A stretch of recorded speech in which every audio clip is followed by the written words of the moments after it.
자, 교육 쪽은요.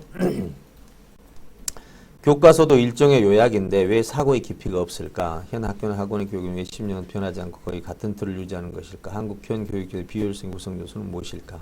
여러 가지 질문을 넣어줬는데, 자, 교과서가 일종의 요약인데 왜 사고의 깊이가 없을까? 아니요. 교과서가 사고의 깊이가 없는 게 아니고, 교과서를 읽는 사람들이 사고의 깊이가 길러지지 않는다는 얘기를 하는 겁니다. 근데 교과서를 읽는 사람이 사고의 깊이가 개발될 수 있도록 읽는 방법이 있겠죠.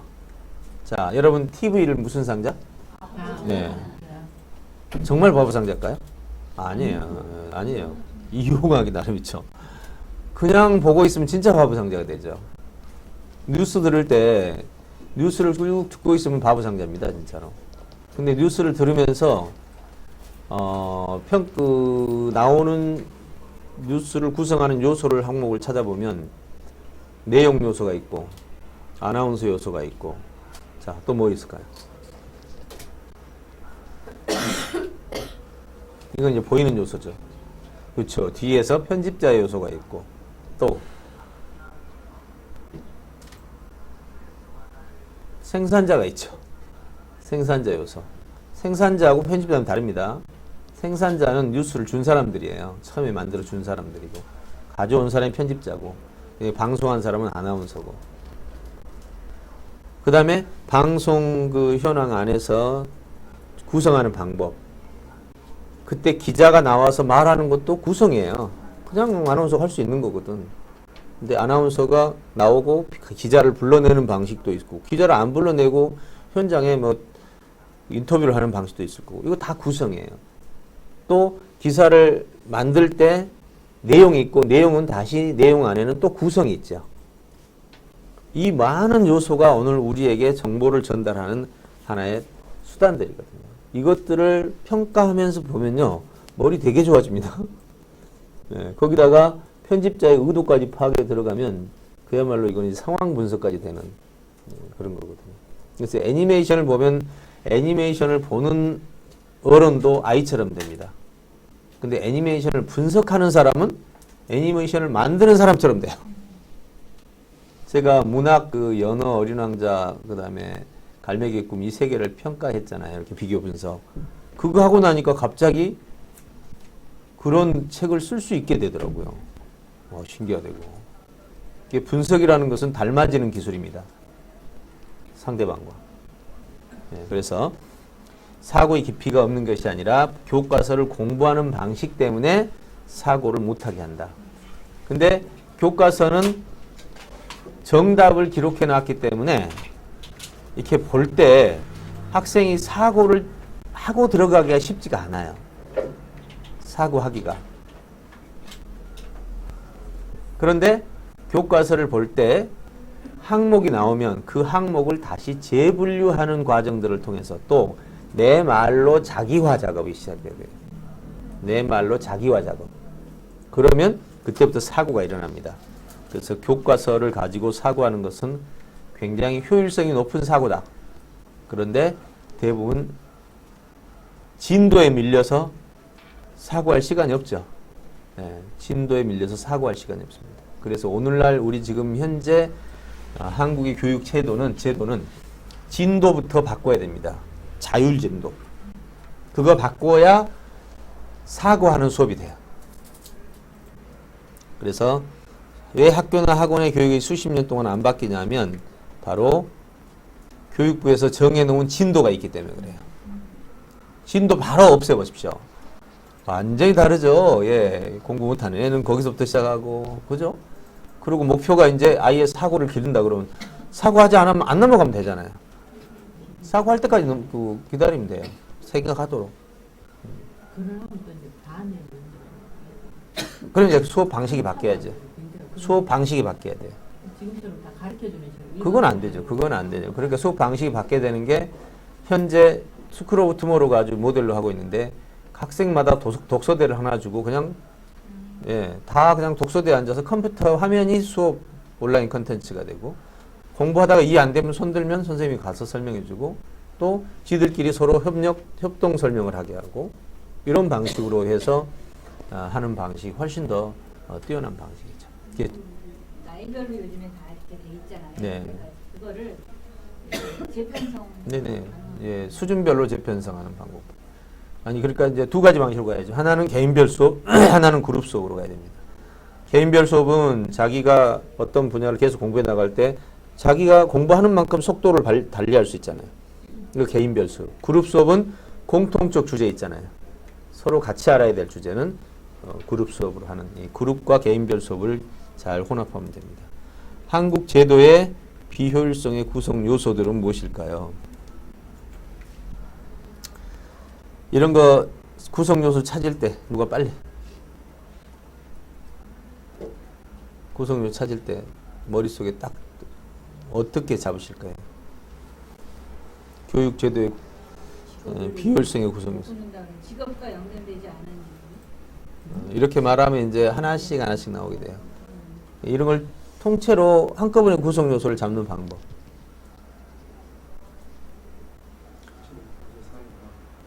정치, 경제, 사회, 문화까지 가면 너무 커버리고. 희수 씨. 근데 이게 참 신기해요. 나한테 얘기를 들으면 아 그렇지라고 하는데 왜 내 머릿속에 떠오르질 않을까? 그 참 신기해요. 그러니까 이게 나는요 하면서도 계속 이거 어떻게 해야 이게 답이 나올까?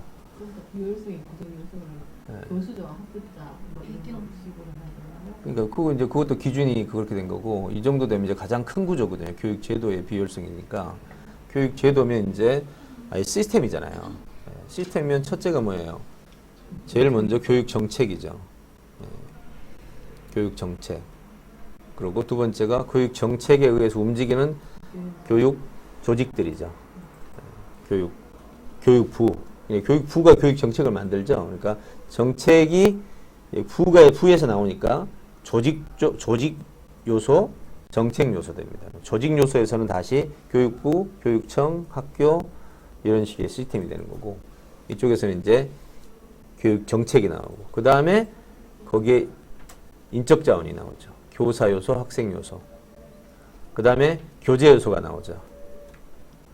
교과서. 그 다음에 독서, 교재. 그 다음에 학습법 요소가 나옵니다. 교수 전략이 되죠. 그 다음에 평가 요소가 나오죠. 그죠? 네. 그리고 이것을 이제 일반적으로 그 이유는 안 다루지만 저는 이제 표현한다면 활용 시스템, 즉 사회에 활용해서 사용하게 하는 그런 시스템까지 같이 다룰 수 있습니다. 그럼 이게 바로 교육제도 전체를 말합니다. 이렇게 이제 그런 것들을 제 얘기 들으시면 아 그렇다고 하지만 또 생각이 잘 안 나 이게 그런 부분을 우리가 훈련을 해나가요. 그래서 제가 항상 하는 말 이런 거는 구조라고 그래요. 구조는 기억하고 내용은 이해하라 이렇게 그런 것들을 우리가 찾아보면 되겠죠. 그 다음에 현 학교의 문제점 중 교과 교육에 뎁스가 있지만 연결고리가 없다고 하셨습니다. 이게 뭐냐면 연결고리가 없는 건 아니에요. 글을 볼 때는요. 그래서 그리고 막 해서 연결고리가 막 왜냐하면 이것의 문제점 이거다 하면서 글에는 그렇게 연결고리 잘 보이거든요. 근데 교과서는 이 요약이 되다 보니까 이 연결고리가 잘 안 보일 때가 있어요. 그 부분 때문에 그런 겁니다. 근데 어떤 면에서는요. 이 연결고리가 예를 들어서 봅시다. 중력의 법칙하고 쭉 설명이 돼 있어요. 중력의 법칙 뭐다라고. 근데 중력의 법칙에 대해서 책으로 읽게 되면 거기에는 왜 중력의 법칙을 발견하게 됐는지 그것이 우리 세상에 미치는 영향이 뭐인지 또 중력 법칙을 통해서 우리가 응용할 수 있는 건 뭔지 이런 식으로 그 중력 법칙을 둘러싼 모든 요소들을 함께 다루거든요. 책은. 근데 교과서는 핵심만 딱 나와 있어요. 그러니까 그 주변 요소를 생각을 못 하는 거지. 학생들이. 그래서 이제 생기는 요소. 하나는 정보와 정보 간의 연결고리의 요소. 이런 부분들을 얘기합니다. 없지는 않는데 있는데 학생들이 찾아내기 어렵게 돼 있죠. 요약본이니까. 학생 스스로 이 연결고리를 찾지 못할 때는 교사가 의도적으로 만들어줘야 되는데 어떤 방법이 있을까요? 이게 바로 육하원칙의 질문입니다. 어떤 정보가 있으면 계속해서 육하원칙의 질문을 던지는 거죠. 왜 만들었을까? 그 만드는 과정에 어려움이 뭐였을까? 그 하나의 대상에 대해서 생길 수 있는 가능한 경우의 질문을 다 던져주는 거죠. 그러니까 교사의 이러한 질문 요소는 유대인의 질문과 같은 개념이 되는 겁니다. 그런데 유대인의 질문보다 프로그램적 사고가 더 뛰어난 거는 이렇게 접근하는 거죠. 교사가 물을 때 조금 전에 교육 문제가 무엇이었을까 했을 때 교육 문제 항목을 미리 다 알고서 접근하면 프로그램적 사고예요. 근데 교사도 그걸 생각을 못했다면 그는 그냥 단순 질문적 사고란 말이에요. 그럴 수 있잖아요. 교사도 그냥 생각을 못하고 프로그램이 생각이 안 난 거지 이렇게. 그러니까 그냥 하나씩 질문을 던지다가 자기도 던지다가 알게 되겠지. 그러니까 어떤 상황에 어떤 상황에 처했을 때 그 상황에 대한 프로그램이 쫙 떠오른다. 이거는 이제 질문보다 뛰어난 사고예요. 그걸 토대로 질문을 할 수 있으니까 얼마나 뛰어나겠어요. 그래서 이런 사고가 필요하다. 초등교육부터 아이들이 도회적 사고로 이해하고 기억을 한다. 이게 도회적 사고고 프로그램 사고예요. 도회적 사고가. 큰 도움이 될 듯한데 현재 시행되고 있는지 궁금해요. 이건 교사 때문에 못해요. 요거 자체를 하는 것 자체가 교사의 역량이거든요. 예. 교과서는 이미 도의적 사고가 돼 있습니다. 도의적 사고가 돼 있죠. 그러면 이제 이 도의적 사고를 배우는 방법은 교과서에 들어있는 지문을 지금 아까 우리 올연수를 학생들이 했던 것처럼 분석적으로 접근해야 돼요. 도해를 찾아내야 돼. 교과서 안에 구성 요소, 프로그램을 찾아내야 된단 말이에요. 그러면 도의적 사고가 되는 거예요. 근데 그렇게 안 되면 이제 핵심만 하나 보고 끝나고 핵심 안에 있는 구성 요소를 못 보게 되는 거죠. 유대인식 교육 방법이 탁월하고 효과가 있다고 증명되었다고 생각이 드는데 여전히 한국 교회에서는 암기식 교육이 이루어지고 원인은 무엇이라고 생각하십니까? 바꾸지 않는 근본적인 이유. 바꾸지 않는 게 아니라 바꿀 수가 없어요, 지금. 제가 이제 학교 현장 교장 선생님이라는 헤드들을 많이 만나서 얘기하면 다 알아요, 문제 요점을. 핵심 문제는 교사의 수업 방식이 문제다. 이렇게 다 인지해요. 그리고 어떻게 바꾸려고 하냐 그러면 그래서 교사 연수를 어마어마하게 합니다, 지금. 과거에 비해서 10배가 늘었대요. 교사 연수가. 그리고 지금 막 온라인 강의도 막 수강을 교사 뭐 학점 뭐 따거나 그러잖아요. 그렇죠. 원격 강의. 그것도 1년에 뭐 의무가 되나요, 그게? 예, 의무가 있다니까요. 그 정도로 연수를 많이 하는데 그래도 안 바뀌어. 네. 근데 그 이유가 뭐냐면 이렇게 이제 말하면서 왜 안 바뀌냐고 이렇게 묻지 마세요. 왜냐하면 여러분이 서양 영화 보면은 애들하고 부모하고 대화하는 방식 보면 얼마나 말장난처럼 계속 말을 해요. 그죠? 나도 저렇게 좀 하고 싶은데 집에서 하면 안 되죠. 진짜 안 돼요, 그게. 네. 아무튼 이게 몸에 배여서 그래요. 그래서 이걸 바꾸려면 컨설팅 형태로 코칭이나 컨설팅 형태로 지도를 받아야 돼요. 그게 안 되면 안 바뀝니다. 그래서 그 부분이 이제 우리나라에서도 이제 컨설팅에 들어가야 될 부분이죠. 강화 교육청 교사들 이번에 캠프 왔다가 컨설팅을 통해서 이제 우리가 연수를 한다고 그랬더니 너무 좋아하시더라고요. 자기 수업을 영상으로 찍어가지고 그거 가지고 분석해서 고치고 안 되면 페널티도 물고 막 이렇게. 누가 안 바뀌겠어요? 안 바뀔 만한 구조 때문에 안 바뀌는 거예요. 그래서 현재 교육에 있어서는 이러한 요소들이 아주 핵심이다라는 부분입니다. 자, 이 부분에 대해서 혹시 더 추가 질문하실 분? 교육 관련해서요? 하던 얘기는 있는데요. 제가 어떤 책을 읽었는데 요즘에 그거는 이제 무슨 행정적인 그런 우리나라 문제인데